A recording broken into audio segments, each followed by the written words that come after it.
The Valkyrie mod, or as it's known in Christian theology, the Unlimited Torture glitch, is Satan's hit sequel to the Berserker mod, but this time for separate ways. The TLDR for those of you who like your games without feeling like you're inhaling anthrax was that the difficulty of the Valkyrie mod was, how can I put this, definitely higher than 3.6 Ronkin. Pueblo has effectively been turned into a Spanish crypto rug pull where you're actively discouraged from being alive for more than 5 minutes as you're forced to contend with more enemies, new areas to explore, more enemies, new weapons and bosses, more enemies, and more enemies.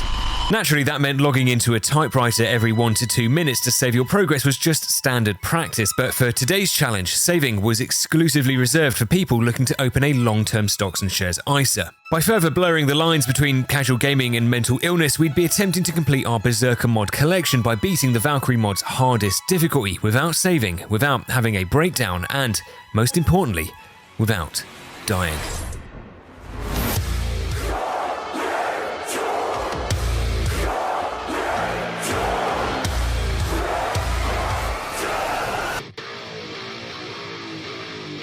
Attempt 1 of day 1 begins with the same enthusiasm as someone who was arriving at their own execution, joining the story as Patrick Bateman's bedsheets infiltrate the castle's dungeon to rescue Renata Bliss, our freestyle dance teacher.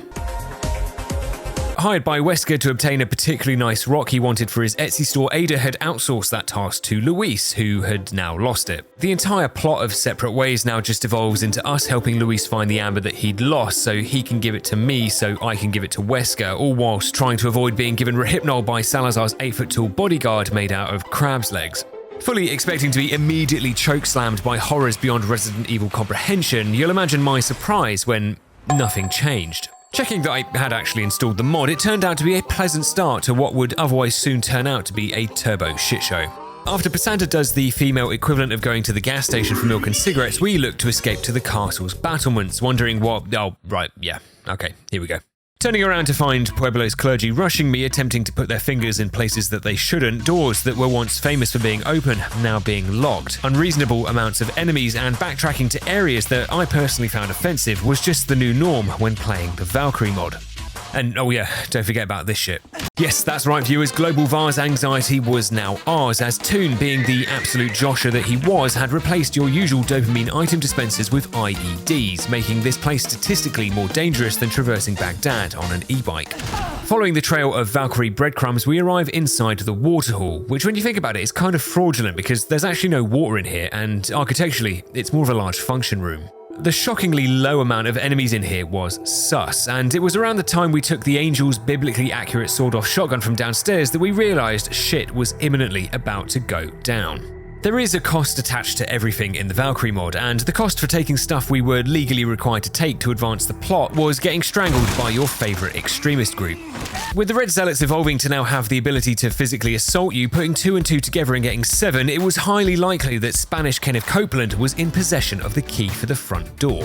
With our target identified as per the rules, we restarted the game, returned to the waterhole, and proceeded to die 3 more times, as it became clear that at this rate our keyboard wasn't going to last the opening day, but more so that we needed to be smart about this. Simply mag dumping the square shape into the triangle hole would maybe work eventually, but if I wanted to upload a video within the next 6 months, we needed to create optimal strategies for these more intensive areas of the game, or risk being stuck in a constant loop of decapitation. But don't lose your head just yet, because like always, I've got just the plan.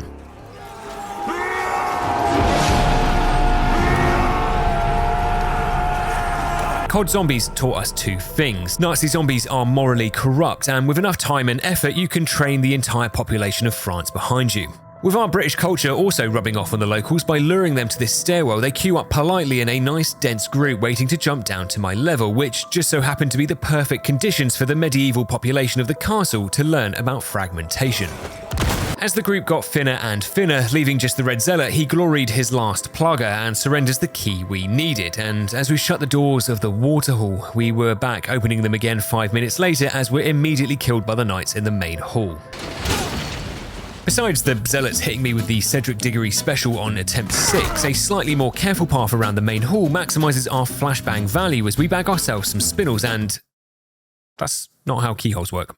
Now on the walls of the castle, the enemy slider had apparently just been recycled from Cyberpunk's genital-sized slider because it seemed to just be constantly maxed out. To help with this, we implement the same strategy Gerald Butler used that one time he refused to give a job to the only disabled person in the whole of Sparta. Up here next to the cannon, there was just a single entry point via this bridge, which meant if the shoeless Gestapo wanted to get to me, they'd need to go through me. Now with just the relaxing sound of bombs landing next to me, we collect items from around the battlements and stumble across a new grapple spot that guides us to the CQB-R. Complete with an upgraded Call of Duty POV, it would be vital in our quest to introduce the shoeless, pitchfork-wielding population of the village to semi-automatic assault rifles. Nearing the end of Chapter 1's Nightmare Blunt rotation, we quickly recycle genocidal C-3PO, nuke the castle's archery club, and defeat a lone Garrador, where I remained compliant with the Equality Act of 2010 by equally beating the shit out of him as well. With Chapter 1 locked down, we arrive at the start of Chapter 2 where... Wait a second. What? For those familiar with Separate Ways, this is very much not the starting point of Chapter 2. We're about 200 meters off, but I guess feeling like I'd been abducted and drugged was just a byproduct of playing this mod. Greeted by the merchant, he sold 45 ACP handguns and limited edition collectibles that bore a striking resemblance to the man I was about to murder in equal measure. But his wares this time were the clearest indicator that we were heading for a recession. 25 spinels for the body armor. Would you take 5 handgun ammo and this beetle for it? This ain't a charity. Bitch. With Trump's 400% tariffs to the countries of Pueblo and Mattel now hitting our in-game wallets, the body armor for now was but a distant dream, so we instead invest in the Striker Charm in the hope that the almost definite placebo speed boost would help us outrun the horrors waiting inside the checkpoint. Being here in the day felt strange. Or maybe it was because the game was trying to force me to be epileptic, I'm not sure, but either way we quickly find the real reason this area existed. Ah yes, the innocent attaché case propped up on the wall of a dead end that definitely wouldn't spawn in the entire front page of 4chan to murder us as soon as we touched it. I wasn't born yesterday, so putting survival first over the need for additional inventory real estate, we pressed onwards.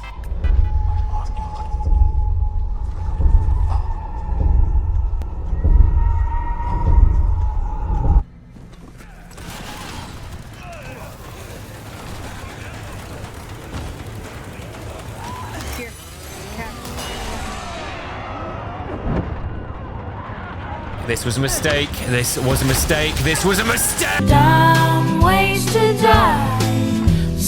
The truth is, I think I've got a problem. Brought on by my introduction to online gambling disguised as an FPS game at the ripe age of 11, I am addicted to shiny things, and the adrenaline rush I felt picking up that attaché case was unmatched. It was to me what insider trading was to Nancy Pelosi. I was illegally addicted to it. So I take my death here and this one back at the castle, and upon returning, a quick flash releases us from our chainsaw death trap, allowing us to fall back to the unbeatable strategy of run around in a circle and pray that everything else died before we did. Even with the introduction of a hammer brute moments later, the strength of this loop couldn't be underestimated, as this long straight allows us to hit collateral shots for 2 times the damage for the price of a single bullet. This was just one of the resource management techniques we would be employing for this challenge, with the other being item benefit fraud. By leaving items on the floor, we trick the game's inventory algorithm into thinking that we were poor, which forces the game to drop more useful items like ammo or resources instead of money. What the game didn't know was that I was embezzling all of these items on the floor and was continuing to trick it into thinking I had nothing left, creating what was basically an elaborate item laundering scheme. Printing so much ammo that I now had the same output as Lockheed Martin, we finally finish up the checkpoint and grapple over to the actual start to Chapter 2. Forced to change into a new turtleneck to compensate for Capcom's continuity error, the valley starts off much the same, except when it came to fire safety protocol, where instead of stopping, dropping, and rolling, the game stops you, locks you out of all controls and movement, and burns you to death.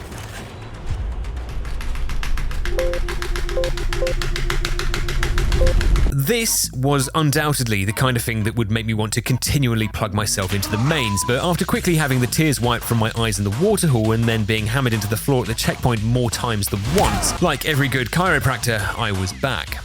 With our napalm bartender given a healthy tip to fuck off, we avoid any repeat mistakes, duel more furries, and deny another generation of Pueblo access to their grandparents. With our superior cardiovascular endurance helping to escape the second segment rage-free, we arrive at the cabin to find it slightly more saturated than usual. Thankfully, these people patrol the cabin like they were in a Metal Gear Solid game, and had taken up an unhealthy habit of incorrectly storing huge amounts of flammable liquid. With the village supervisors called to investigate the miniaturized mushroom cloud appearing over the cabin, the brute has the same spatial awareness as my grandma when she tries to parallel park. And for Salvador, some of my favorite cheeses include brie, camembert, and causing chainsaw enemies to get stuck in an infinite cycle of window climbing as I tear them a new arsehole. Absolutely delicious.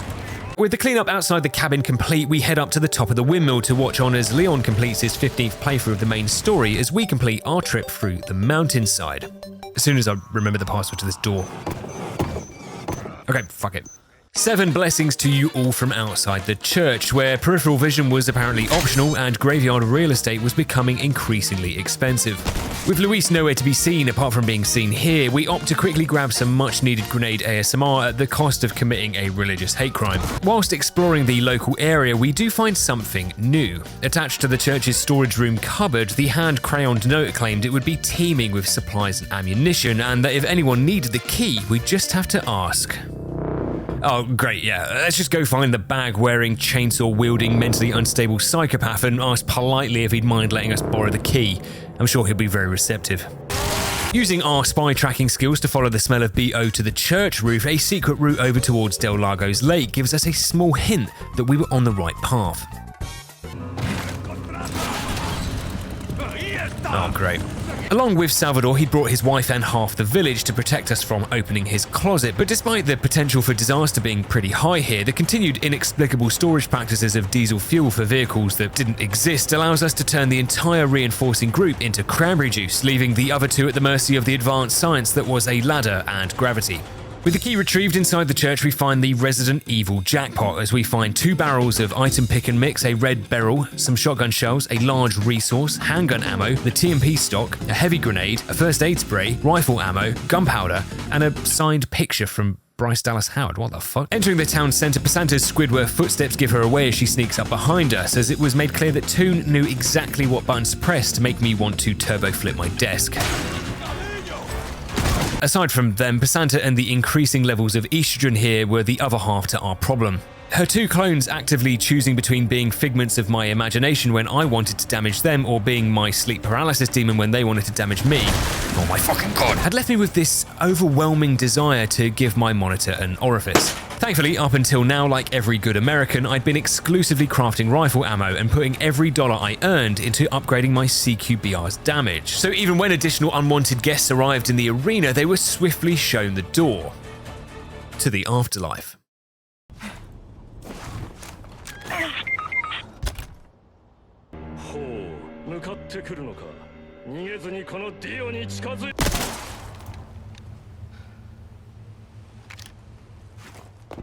In a sour turn for animal welfare, the chickens are further degraded as they become victims of crime as they're held at gunpoint so we can steal their unborn children. With the additional protein-rich health boost and the pickups from around town glowing up our post-boss inventory, we arrived in the posh part of town to what sounded like a woman in trouble. Oh. Slipping into Mendez's house like the kleptomaniac we were, the toilet offers us a glimpse into our future as some breaking and entering gives us a lead on where Luis was being held. With Giga Chad Hagrid claiming that whoever smelt it had dealt it, I was guilty as charged as we put it in reverse and loop around the back of the house to escape the— oh, a chest! No!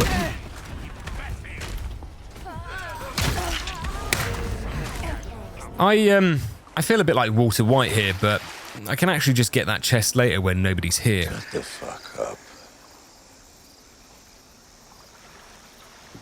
Let me die in peace. Jeez, okay, fine.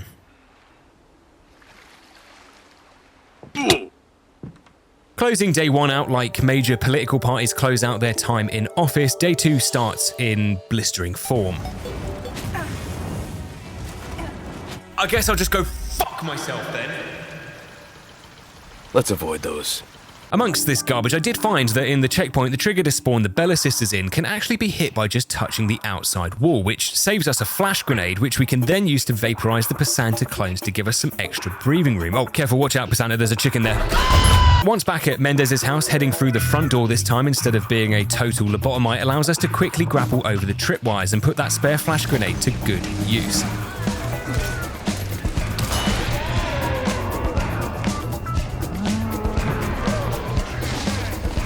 Attempt 15 had heralded a new PB as we slid into the DMs of the abandoned factory. Well, shit. In true Valkyrie fashion, everyone in the village was now locking their doors, which in all honesty was justified as I was climbing in their windows and snatching their people up. The trade-off though was that we were now required to find said key, which the only avenue of progression suggests was held in a place that was on par with the water hall in how much I did not want to go back there. In a valley where the unsupervised usage of dynamite is actively encouraged, the Valkyrie mod seemed determined to resurrect every miserable godforsaken dogshit area of the main game to really choke out what little happiness I had left. Similar to the Berserker mod, holding this small corner shop downstairs is our best chance at survival, and so long as we hold these two entry points, we can make use of the egregious amount of friendly fire taking place outdoors. Oh my...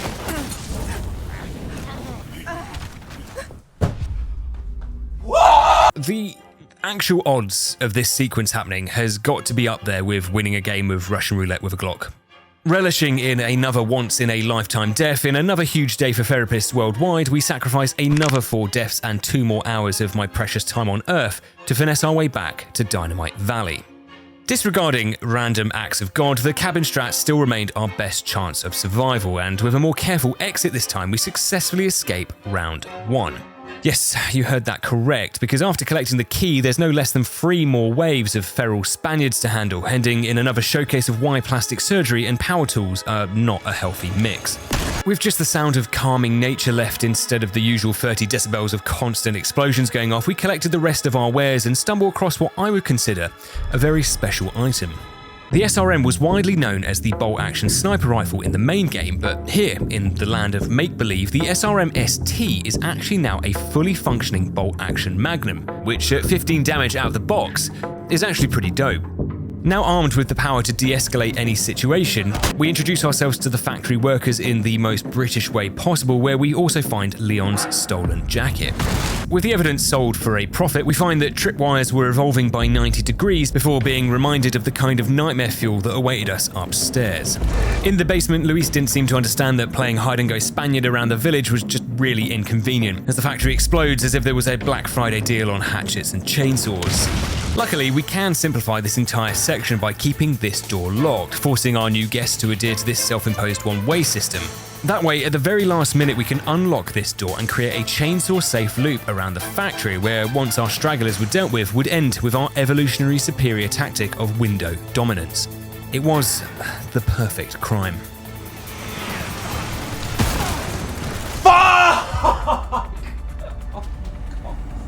Along with Ada, our hopes and dreams for day 2 had been exploded, but there was a belief that perhaps day 3 could provide something better.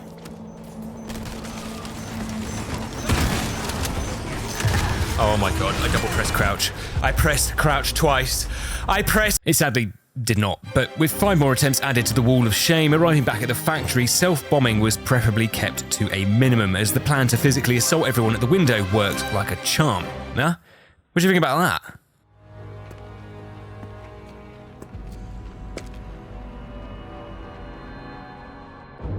100 will give their lives so that just one may live. I am expediting that change. Expecting to wake up to another woman disappointed in the bedroom, we instead get the equivalent of a Marvel post-credit scene. Delving into a behind-the-scenes look at how Wesker could punch someone so hard they shit themselves was a welcome surprise. Mate, I'm fucking dead! Okay, or not. Coming into this section, I'd been under the impression that playing as Capcom Jesus meant that death was optional, but much unlike Jesus, we beat his PB by dying a further 3 times here. You'd have thought having the unrestricted ability to fold a 55-year-old woman into the full Nelson made this section a formality, but it's actually kinda hard.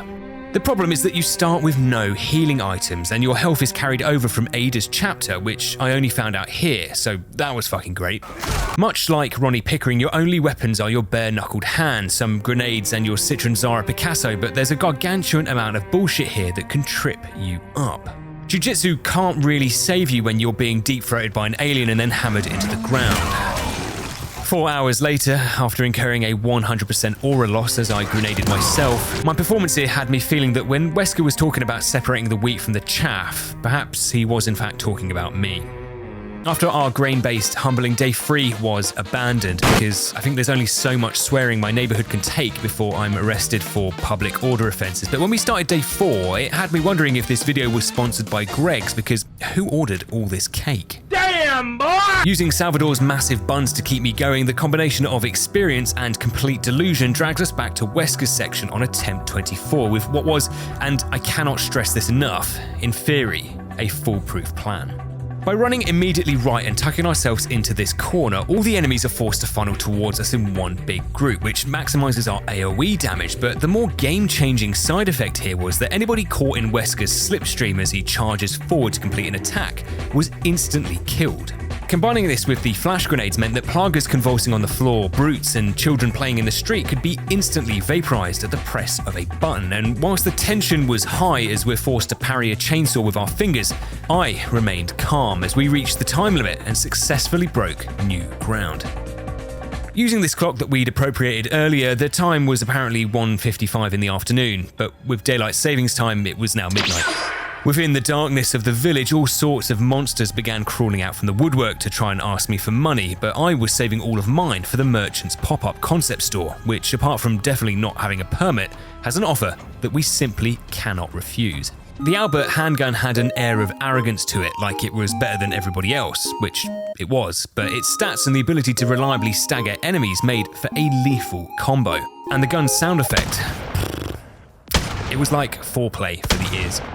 But the real selling point was that the gun sits frontways in Ada's holster, allowing for a superior draw speed. With the Magnum Craft also purchased, allowing us to make Magnum rounds for what felt like the best deal in the history of deals, we find that law enforcement had finally arrived in the village. Excuse me, sir? Oh, great. Having to become the law ourselves, the Plaga community are quickly arrested with our new toys as we find a case upgrade and an egg under this guy's pillow, which is coincidentally where I also keep mine. The windmill's rooftops were shaking with the sound of exploding dynamite, which I know it ain't much, but it's honest work. However, judgment now befell me. Forgive me, chap, for I have sinned. Underneath the windmill, a cryptic, religiously charged message claimed that the god of cow presided over this door. Well, if it wasn't for this note, I would never have made that connection. Apparently, creating beef burgers back in the village was enough to anger Cow Jesus, who had arrived from above to teach me a lesson.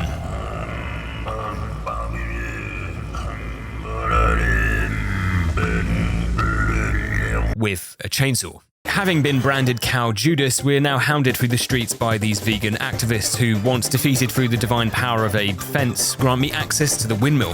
Oh my! Nothing more cringe than being jump scared by the same thing twice, but luckily I can take a joke. And with a nice amount of supplies added to our case, we approached the cabin in a moment that I had been waiting for my entire life. This is getting out of hand. Now there are 2 of them. With the Valkyrie mod resorting to El Gigante mitosis, clearly the aim of this segment was to overstimulate me to death, because in between the 2 walking advertisements for anabolic steroid abuse and an assortment of farmers, we have a red zealot who had apparently barricaded himself inside this barn so he could glory a Las Plagas in peace. But despite the odds, this section wasn't actually much of a struggle. Probably the most frustrating part of all of this was being interrupted 0.03 seconds away from reloading the bolt-action Magnum. But overcoming this sensory overload, we use Beavis and Arsehole Head to break open the center barn so we can apply the Magnum equivalent of a microleve to the Red Zealot before picking off the remaining stragglers so we can tackle the outstanding 2v1. Their overbearing physical presence was stifled by their dump truck-sized turning circle as we move quickly around the farm, enable friendly fire, and fly through the air like we were in Cirque du Soleil. And despite somehow being hit in the swinging animation, which, Your Honor, please let the record show that was complete and utter bullshit. Honestly, I was kinda left wishing that every boss fight could be as enjoyable as this one. Returning back to the castle, Luis reveals that we'd been infected with Ligma balls. Wait, what? But we'd also reached the point in every challenge where the game forgets to adhere to the skill-based matchmaking difficulty curve and goes rogue, and today, that point is Chapter 4. Jesus f***ing Christ.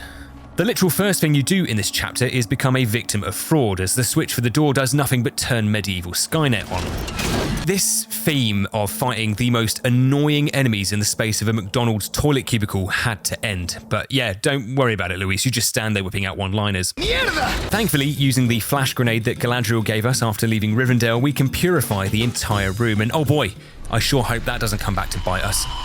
Having reached my daily limit of religious athlete's foot, we beeline it straight for the lab, where Luis, the only qualified scientist in a 40-mile radius, seemingly disregards the lethal effects of carbon monoxide poisoning.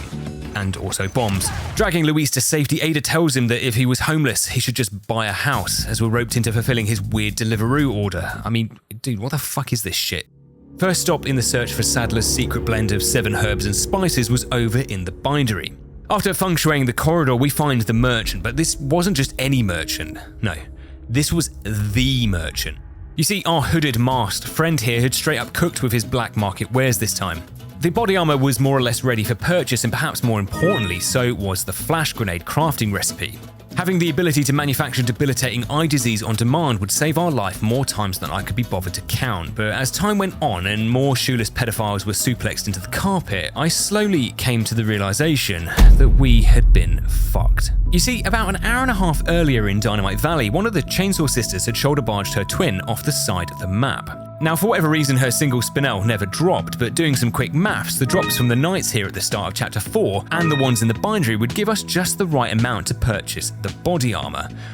Except one of them had dropped a red herb, meaning through divine intervention that we'd been left one spinel short. Oh, hey, quick question, do you have any spare spinels? Brought to our knees by simple mathematics, the end of this FMV sequence cuts us off from returning to the merchant, meaning that we'd have to tackle one of the toughest areas of the challenge with nothing but our bare skin. Now this I don't like, for a number of reasons. The suggestion here is what? What rancid dog shit is waiting for me behind that door that could possibly need this much magnum ammo? Oh yeah, no, that's dog shit, all right. Sandwiched inside Ted Bundy's escape room, I came up with the perfect strategy to get out of here. We're just gonna leave. Whatever he possessed was not worth dying for, which made it triple not worth dying just trying to escape. With no healing items left and our health bar now fully transparent, we grapple out of there at the last second as we limp our way into Arsenal's trophy room. Wow, this shit is empty. Here we can quickly get ourselves back up to running speed, steal the silver bottle and trigger a super high-tech laser grid that these knights just walk straight into. Navigating past more attempts to cause a seismic rupture inside my brain, we arrive downstairs at the treasure room. Avoiding the obvious attempt to vase bomb me out of existence, the strongest fuckboy energy imaginable was oozing out of this room. Don't ask me why, there was just something off about this room, you know? Life expectancy was now at an all-time low, especially considering I had one heal to my name, but there were 2 things we could do to enhance our chances of survival. The first was that we needed to save this lantern for the opportune moment, as it would insta-kill any knight that it touched, and the second was that through sheer luck during my practice for this challenge, I'd found that leaving this IRA vase untouched, it actually prevents the crossbowers from spawning in at this door. But that's it, that's pretty much all I got. I guess beggars can't be...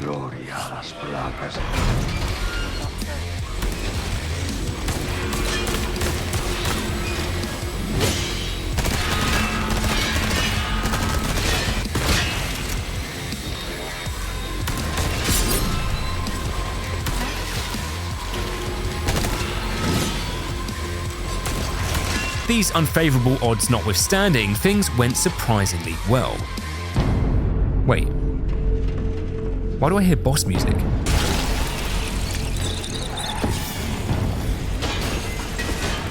With 2 chainsaw-wielding Scooby-Doo villains thrown into the mix, it was now where the flashes were broken in case of emergency. Turning my office into a literal lighthouse at the cost of my own retinas, our continued flashes keep everyone temporarily stunned so we can line up high-damage collaterals and ensure we kept those 2 psychos as far away from us as possible. As a reward, literally everything else in the room spawns in, but this was the moment we had been waiting for. Releasing the powerful, cleansing flames of the lantern, we kill absolutely nothing. Forced to use my remaining inventory life savings to try and prevent Attempt 24 from appearing in Pueblo's obituaries column, we were finally released from this prison. But at what cost? Well, I mean, literally everything. With a new attacher case gifted to us so we could safely reorganize the only 5 items that I owned, we quickly doubled back to collect the necklace from this drawer, which was around the same time I suffered cataclysmic Jason Bourne-esque amnesia when I forgot why I'd left this vase untouched. Reaching a new low where even the game probably wondered what the f was going on here, we succumbed to the overpriced scam of the capitalist economy as we finally purchased the body armor. Before reporting the merchant to trading standards, we use our spare spinels to purchase a collection of attaché cases and case charms, which would not only give us the ability to minorly inconvenience our enemies, but allowed us to tactically swap out cases based on what we needed at the time. Outside, we unlock the ability to replenish lost health with the trade-off of getting chronic diarrhea, but the gate to the maze was now locked. Because, of course it is. And looked like a Doom level for some reason. Because of course it does. Quickly locating a new grapple spot over this wall, we follow the strangely familiar sound of Sabrina Carpenter's espresso down into the depths of the wine cellar. Hey. Yeah, let's see how you do under pressure. Yeah, I've been wanting this forever. I've been in the field with whatever they throw at me. Brush it off, pick myself up, moving on to the better. Okay. Hey. Yeah, I mean, this doesn't even crack the top 5 weirdest things I've seen today. Much like the main game, the fast food industry executives in here are susceptible to being killed in full view of their peers, and even when we are spotted, the barrels full of holy water and the crushing weight of a £1.6 million chandelier were more than enough to clear this room out. Receiving flashbacks of Vietnam as random rocket launchers are shot in my general direction every 2 minutes, the adjoining room was what I would consider pure shit. Fighting in a room that had the same square footage as Harry Potter's cupboard was less than ideal, but after presenting a braille card that informed the Gyarados that he was dead, this switch opened up the maze's main gates, and now, I guess, we just had to pray that it remained somewhat normal.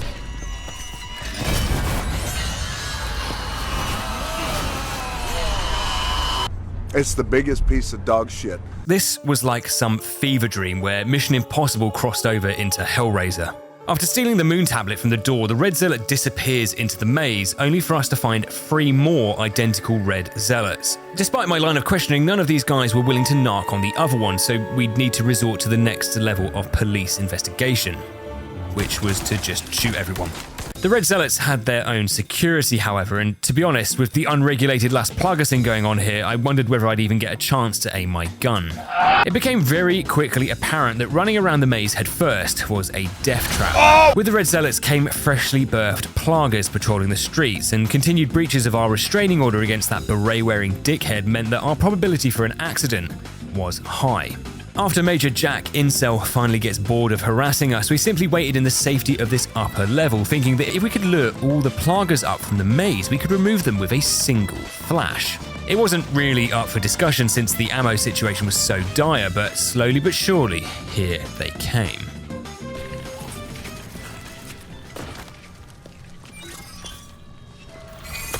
Oh my fuck. In the back of my mind, there had always been a question of why is sprint bound to the same key as grapple? Surely anyone with half a brain could see that this was a disaster waiting to happen, but even with my quarter brain, this had been acknowledged, but continually ignored. Well, now, on attempt 24, those Plagas were coming home to roost.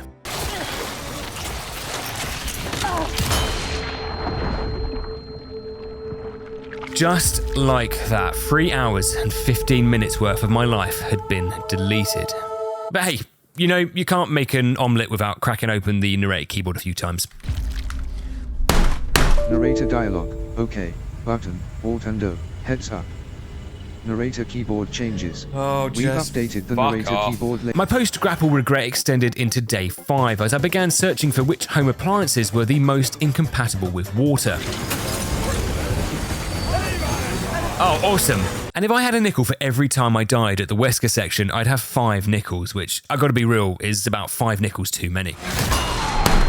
In day 6, a fresh day, I'd slept for at least 2.5 hours, and I don't know, I just had a really good feeling about today. With my therapist in therapy with her own therapist, I'd come to the self-realization that permadeath was a state of mind. The reality was that perfection is not required. I'd often gone nuclear at what was possibly the most mundane mistakes ever, but the reality is that these can be recovered from. Once we reached the castle, the extensive array of bonus attaché cases we get access to meant that poor early game performance can be completely recovered from heading into the mid to late game. Oh my god, move out the fuck! So that was a lie. No, but memes aside, this new frame of mind actually does eventually mature and yielded attempt 38, which was without a doubt our best run so far. With so much ammo, resources and health items stockpiled that it was becoming inconvenient before you could say Gloria les Plagas, we were back in the maze.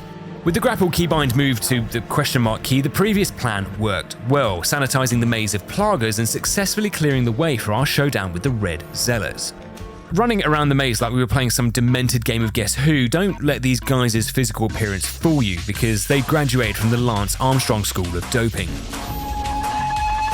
Luckily, the 4 of them preferred to preach in a group, which, whilst making me feel like I was in conversion therapy, did mean we could maximize damage with collaterals and grenades. But never forget, kids, friends who Gloria les Plagas together stay together.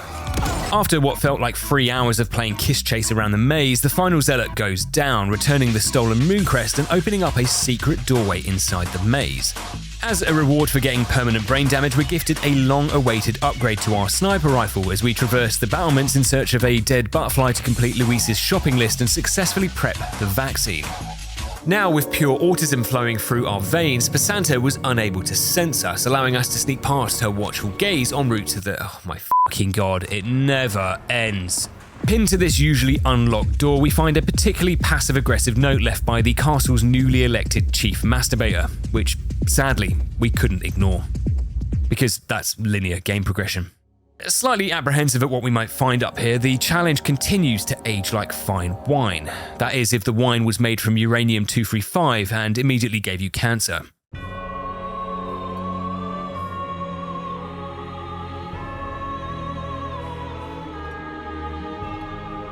Atop this tower was Edward Krauser-Hans, who'd brought with him a group of the most annoying people on Earth.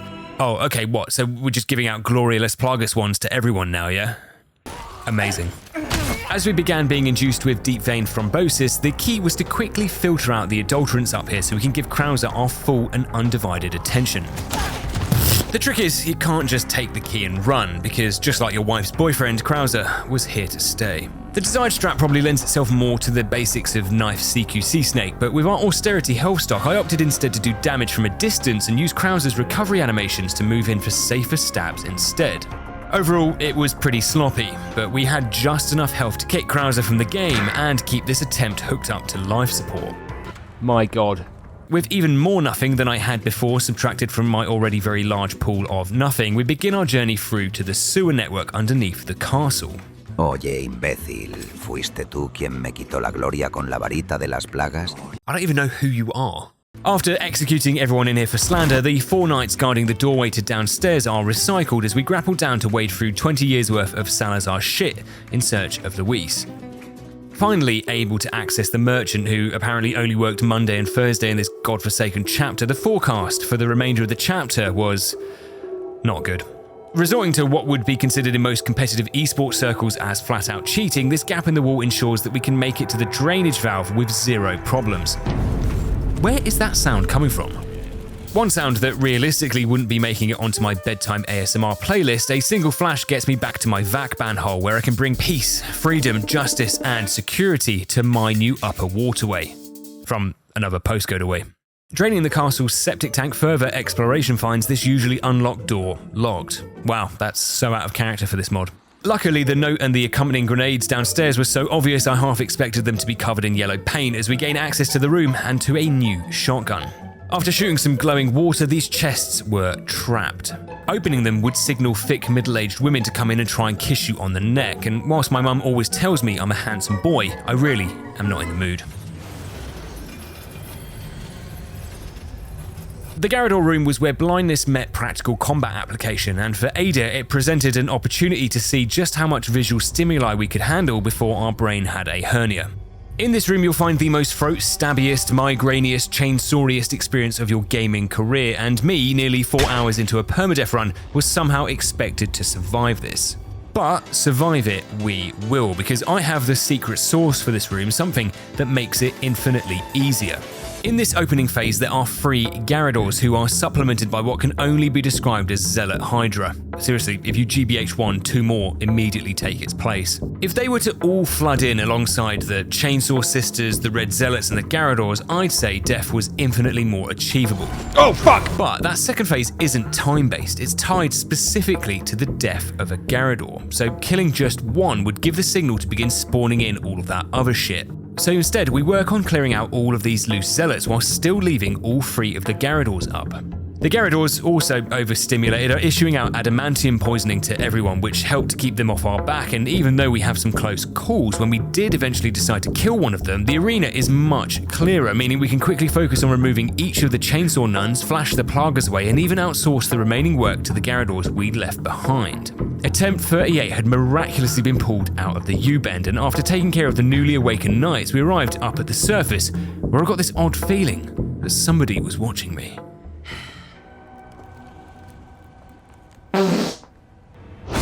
Dude, that's actually disgusting. After a bridge to Euphry's forehead justifiably causes her clothes to rot away, smash. For such a major boss fight, you'd be well within your consumer rights to expect the heaviest CBT on the market here, but with only 2 rounds of Novies to work with, it turned out to be pretty tame. Entering phase 2, however, the amount of Novies in here made me wonder if Imhotep had been resurrected along with the Amber, but luckily a quick flash helps to clear the area again, allowing us to focus back on U3. After some consistent damage, she calls in reinforcements like this was the Mortal Kombat cameo system or something. Hey, this is a fucking shootout, yeah? You don't get to bring friends. However, with our weaponry being so strong we could transport people to Valhalla via Apple Pay, some of the strongest enemies in the game, even the God of Cows, were just shrugged off like they were nothing. With U3 defeated and RFK Jr.'s brainworm prevented from taking another host, we get a call from Luis to tell us he had been murdered. I'm sorry. I'm not going to make it. Yeah, okay, that's fine, but are you going to be able to finish that assignment before you go? With Luis resigning from life, Ada, like every good employer, mourns her workers passing with 5 big booms before pursuing Krauser to Big Ben 2. Considering what we'd been through in this chapter, the clock tower was a refreshing change of nothing. Scaling the side of the clock tower like we were in Fathers for Justice, the only way to get to me was up this ladder and through this shotgun. Now on to the path of penitence. Whilst I had plenty to repent, my browsing history was not the subject of this challenge.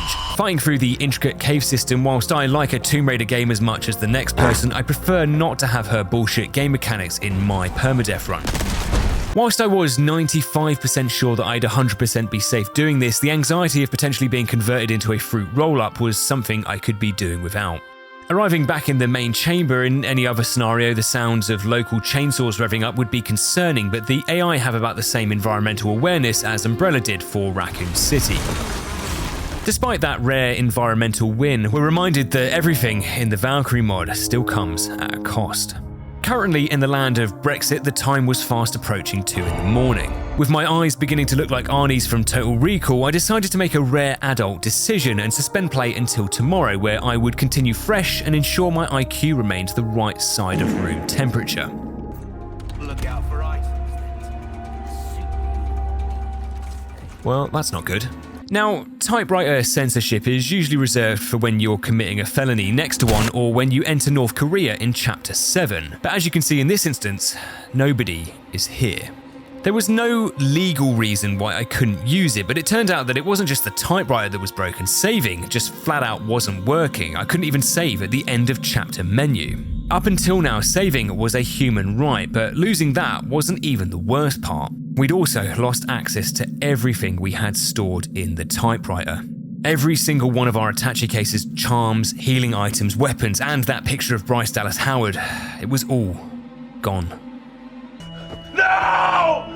No! Forced to continue or lose this attempt, we brewed what was possibly an illegally strong caffeinated beverage to fuel this non-consensual late-night adventure as we walked through the fine...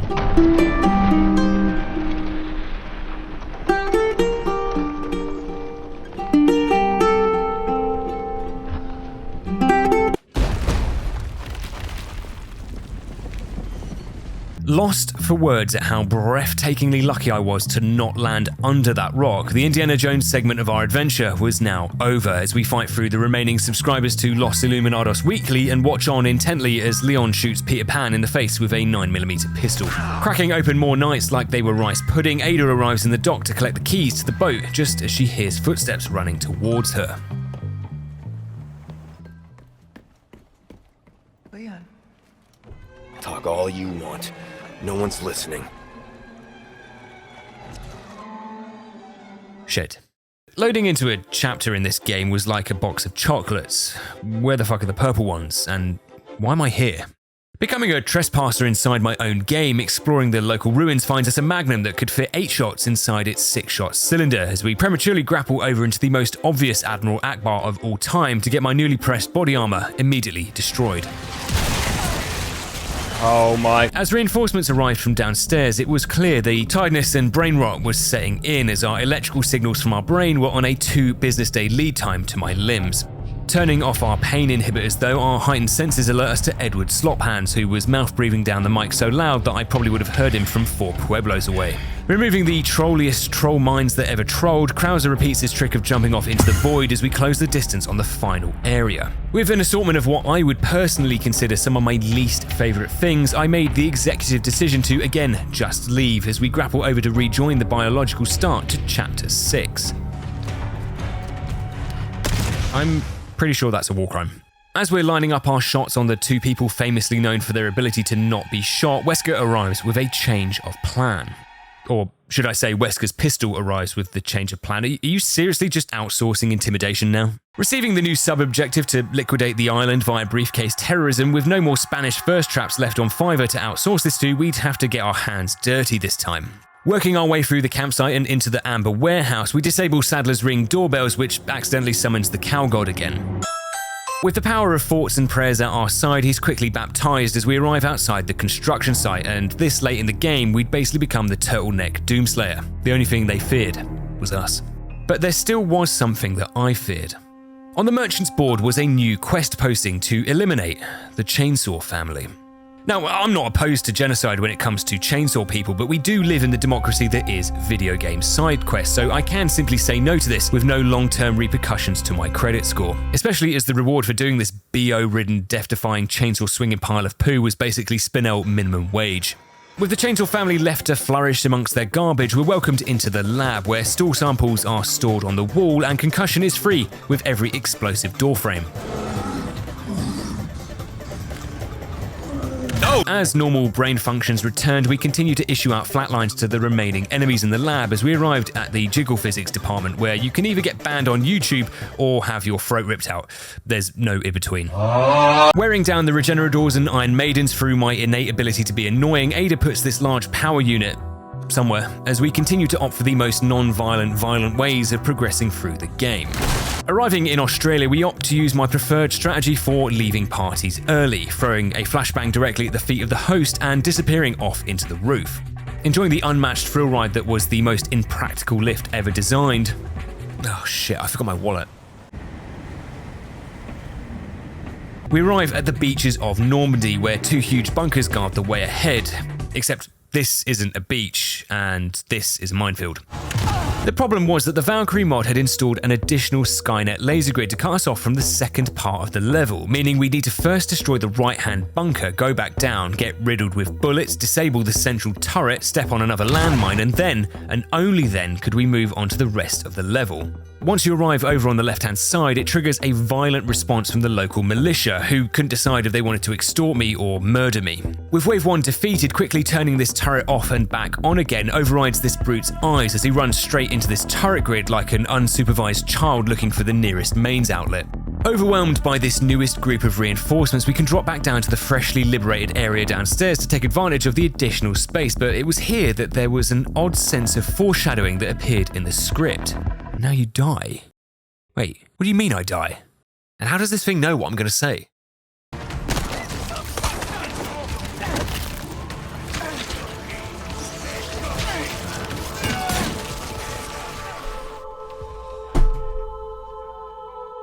What have I done? How was it possible to throw away the God Run in such tame circumstances. This had seemed like a nothing moment, but it had taken everything from us. Just 20 minutes away from the end of the challenge, I was left wondering if it was possible to die of cringe in your sleep. Not that I would know, because with the amount of caffeine I'd consumed, I'd probably fall asleep sometime tomorrow, but as we sat rage staring at the ceiling, this is just what permadeath was. One poor decision was all it took to destroy 7 hours of progress. Oh yeah, and the fact that the fucking typewriter doesn't work. Day 7. By this time, Morgan Freeman had created the Earth, the universe, and all the hand-signed pictures of Lady Dimitrescu society would ever need, whereas by comparison, I had literally achieved nothing. After drinking breakfast, we get some frustrating deaths out of the way in the checkpoint, the castle, and the Golden Night Room, but it was on attempt 42 where we finally put all of our experience, hard work, and premature aging into practice. Oh, wait, hang on. No, it's attempt 43. Attempt 43 was where we finally put all of our experience, hard work, and premature aging. Okay. Run the montage, I guess.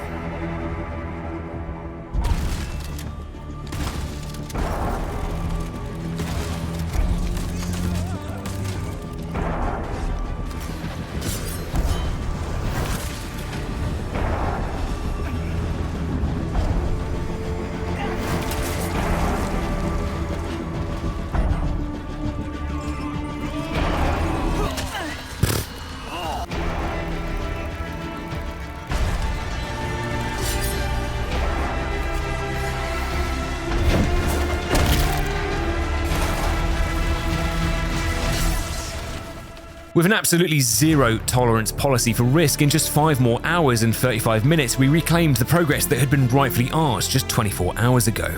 With no problem this time clearing out this second patrol, or JJ, by stepping onto the bridge and immediately back off it, we spawn in the wave of enemies that would usually rush us on the bridge, and can instead fight them using our near infinite amount of room to pick them off one by one. In just a few minutes, the entirety of the bunker area was cleared, and with the remaining turrets disabled, we can grapple over to the lab to get an early access look at COVID-2. Inside the lab, we find an insta-kill indestructible lizard that Sadler had named after a UK estate agency. Avoiding the potentially game-ending mistake hiding here, we dodge through the hallways of the lab as we input the door codes to... Just 2 secs, man, Jesus Christ, like, the unnecessary pressure you're putting on me to hurry up just isn't needed. See? Done. In the Paul W.S. Anderson hallway, we moved tactically underneath the laser grids, which were funnily enough the only role in the entire game that couldn't be played by his wife. Boom. Roasted. Reaching the comms array, we prep the briefcase as we continue to fight through Wesker's latest attempt to outsource world domination to ChatGPT. You're through to the Wesker World Domination Helpline. Your call is important to us, even if it isn't important to Wesker. For Ouroboros inquiries, please press 1. For bomb briefcase support, please press 2. With Ada making me physically recoil as she pushes out updates directly into prod without testing, we get this immensely cool laser sequence as we leave the estate agent Monster and Colin Salmon to be cubed in the slap chop.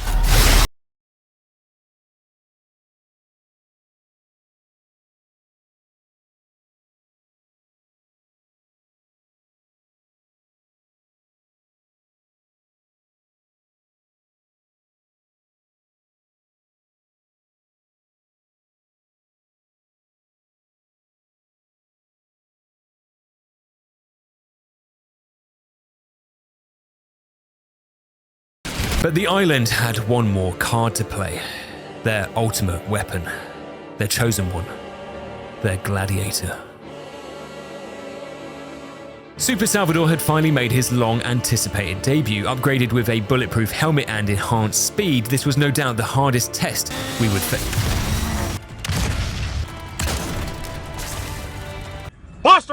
Arriving topside, the legendary beret of generational dickheads had been passed down to the next dickhead, but chainsaw or no, literally nothing could stop us now as we closed in on Sadler's inner sanctum. Ah, yes, the time has come for this lamb to join our covenant. Oh, bless. Just shut up, man. Not to mention the fact that Sadler's a raging piece of shit, but I just don't think at this stage I'm meant to live an uncomfortable life. So by selling my shotgun, we purchased the only rocket launcher of the run to speedrun the unlocking of Tentacle Surprise and arrive at the final area.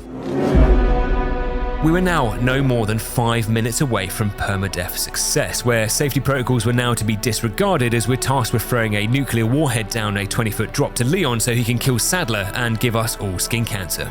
With some pre-sniping done before the timer even began, we grapple over to the building site with enough resources to keep everyone flashbanged until August. There was no such thing as a cost of living crisis when it came to our inventory. The only thing we had to do now was be careful. With every weapon stockpiled, we were now effectively playing House of the Dead as flash grenades went off like fireworks to help us speedrun through this entire segment. With the RPG collected, the Novies on the crane were reprimanded for not wearing the correct PPE as we sedate the RPG Ganados, desperately trying to vaporize us before we could reach them. But with Sadler poked in the eye, we were one more fight away from the end of the game.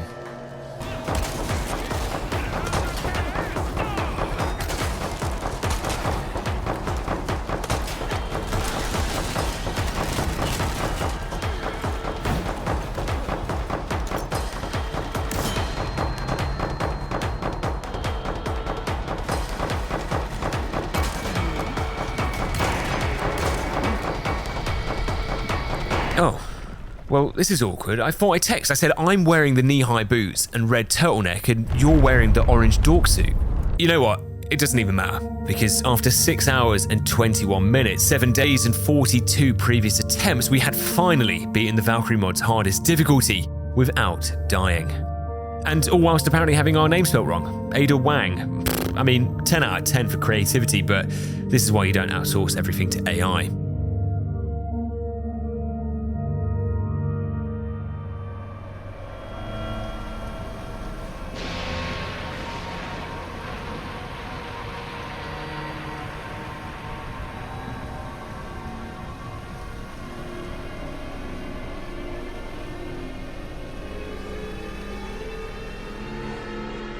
Do they suspect anything?